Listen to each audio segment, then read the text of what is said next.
Mr. Ian Blackford. Thank you, Mr. Speaker, and can I thank the Prime Minister for an advance copy of her statement.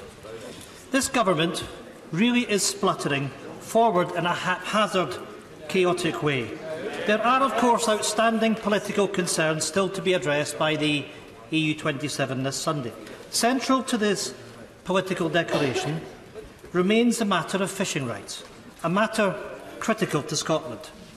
Mr. Speaker, a week ago, Scottish Conservative members in this place wrote to the Prime Minister. They said, "At the end of the implementation period, we must be able to negotiate access and quota shares with the EU and other third countries independently. This means that access and quota shares cannot be included in the future economic partnership."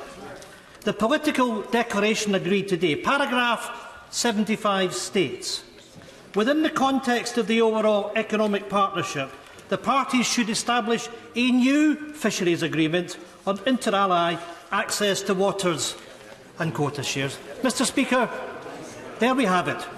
Scotland's fishing community is once again a bargaining chip used by a Tory government in Brussels.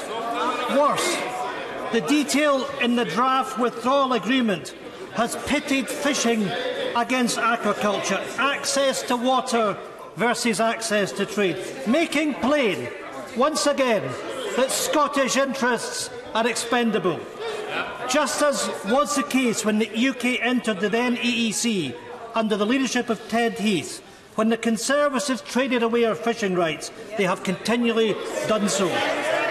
Mr. Speaker, Scotland's fishing rights thrown overboard as if they were discarded fish. So much for taking back control, more like trading away Scotland's interests. This is an absolute dereliction of the promises Scottish Conservative members and the Secretary of the State for the Environment, Food and Rural Affairs have made to Scotland. Shame on them.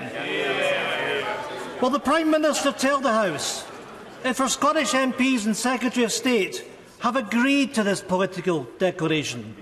Is it not the case that she has just lost further critical votes on the deal because the Scottish Tory MPs could not possibly vote in favour of this sellout of Scottish fishing interests? Mr. Speaker, I think it would be helpful for the right honourable gentleman if I repeated what I said in the statement. We would become an independent coastal state with control over our waters, so our fishermen get a fairer share of the fish in our waters. We have firmly rejected a link between access to our waters and access to markets. The Fisheries Agreement is not something we will be trading off against any other priorities.